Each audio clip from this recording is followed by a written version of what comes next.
Breaking news మద్యం కుంభకోణంపై ACB కోర్టులో additional charge sheet దాఖలు చేశారు సిట్ అధికారులు. 200 పేజీలతో కూడిన రెండవ ఛార్జ్ షీట్ ను కోర్టుకు సమర్పించారు. ముఖ్యంగా ఈ ఛార్జ్ షీట్ లో మద్యం కుంభకోణంలో ఉన్న ముగ్గురు పాత్రపై కీలక ఆధారాలను పొందుపరిచినట్టు తెలుస్తుంది. ధనుంజయ రెడ్డి, ఓఎస్టీ కృష్ణమోహన్ రెడ్డి, బాలాజీ గోవిందప్ప పాత్రను ఛార్జ్ షీట్ లో వివరించింది. ఈ ముగ్గురు call data record, Google Takeout, ఇతర ల్యాప్టాప్లోని వివరాలను ఛార్జ్ షీట్ లో పొందుపరిచింది. ఛార్జ్ షీట్ తో పాటు వివిధ డాక్యుమెంట్లు, ల్యాప్టాప్లు, హార్డ్ డిస్క్లను కూడా కోర్టుకు సమర్పించింది SIT.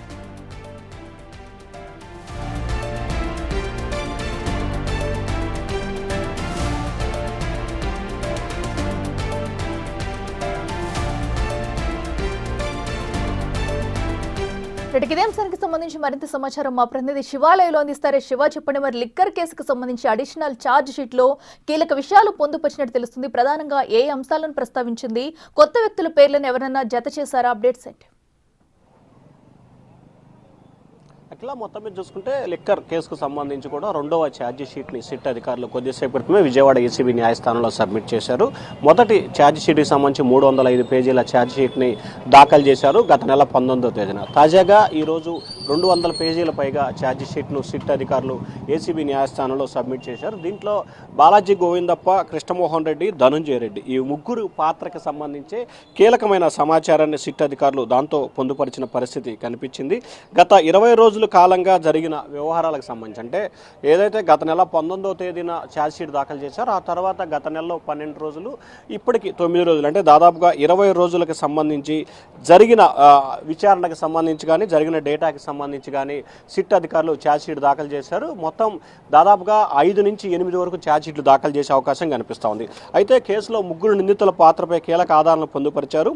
Retired IAS Dhanunjaya Reddy, OSD Krishnamohan Reddy, Balaji గోవిందప్పపై ఛార్జ్ షీట్లో కీలకమైన సమాచారాన్ని పొందుపరిచారు.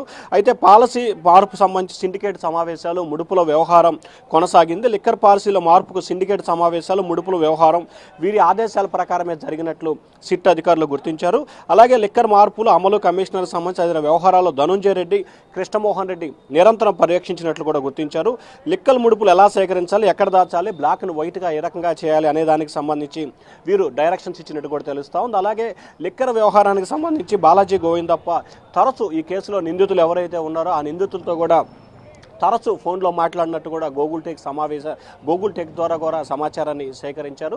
బాలాజీ గోవిందప్ప, కృష్ణమోహన్ రెడ్డి, ధనుంజయ రెడ్డి ఈ ముగ్గురు వ్యక్తులు లిక్కర్ వ్యవహారానికి సంబంధించి ఏ రకంగా వ్యవహరించారు, ఏ రకంగా ఎవరెవరితో మాట్లాడారు, ఎవరెవరిని ప్రలోభాలకు గురి చేశారు, ఎవరెవరి దగ్గర నుంచి ఎంతెంత వసూలు చేశారు, ఎవరెవరికి చేర్చారు, ఎక్కడికి చేర్చాలి, ఇట్లా ఏ రకంగా నిర్ణయం తీసుకున్నారు, ఏం చేశారు అనే దానికి సంబంధించి పూర్తి స్థాయి వివరాలను కూడా సిట్ అధికారులు దాదాపుగా 200 పేజీలకు సంబంధించిన ఛార్జ్ షీట్ను అయితే ఈరోజు సబ్మిట్ చేశారు.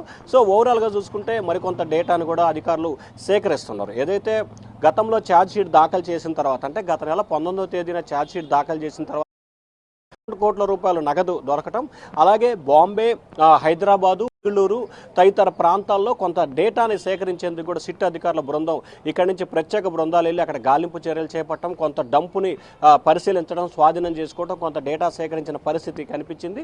సో ఈ నేపథ్యంలోనే ఈ ఛార్జ్ షీట్కి సంబంధించి మాత్రం కేవలం ఈ ముగ్గురు వ్యక్తుల వ్యవహారానికి సంబంధించి మాత్రమే పొందుపరిచారు. ఎందుకంటే రేపటితో వీరిది 90 రోజుల గడువు, రిమాండ్లో ఉన్నారు కాబట్టి 90 రోజుల గడువు రేపటితో ముగుస్తున్న నేపథ్యంలో ఆటోమేటిక్గా ఛార్జ్ షీట్ దాఖలు చేయాలి కాబట్టి 90 రోజుల్లోపు ఈరోజు ఛార్జ్ షీట్ దాఖలు చేశారు. ఈ ఛార్జ్ షీట్లో ఈ ముగ్గురికి సంబంధించిన వ్యవహారాన్ని మాత్రమే పూర్తి స్థాయిలో పొందుపరిచారు. ఈ అంతిమంగా నగదుని బిగ్ బాస్కు చేర్చినట్లు కూడా ఈ ఛార్జ్ షీట్లో కూడా పేర్కొన్నట్టు తెలుస్తూ ఉంది. తర్వాత మరొక 15-20 రోజుల తర్వాత మరొక ఛార్జ్ షీట్ని కూడా దాఖలు చేసే అవకాశాలు అయితే కనిపిస్తూ ఉన్నాయి. Akhila, right Siva, thank you. So ఏదైతే ఏపీ లిక్కర్ స్కామ్ కేసుకు సంబంధించి కూడా మరొకసారి అడిషనల్ ఛార్జ్ షీట్ అయితే సిట్ అయితే ఏసీబీ కోర్టులో ప్రవేశపెట్టింది. సుమారుగా 200 పేజీలతో కూడిన ఛార్జ్ షీట్ అయితే నమోదు చేసింది. అయితే దీనిలో ప్రధానంగా ముగ్గురు నిందితులకు సంబంధించి ల్యాప్టాప్, గూగుల్ టెక్, అలాగే హార్డ్ డిస్క్లో సమాచారాన్ని అయితే దీనిలో అయితే పొందుపరిచిందని చెప్పాలి. అయితే ఇప్పుడు మరోసారి వీరు ముగ్గురికి రిమాండ్ పొడిగిస్తారా, ఎలాంటి తీర్పు ఇస్తుంది అనేది కూడా చూడాలి.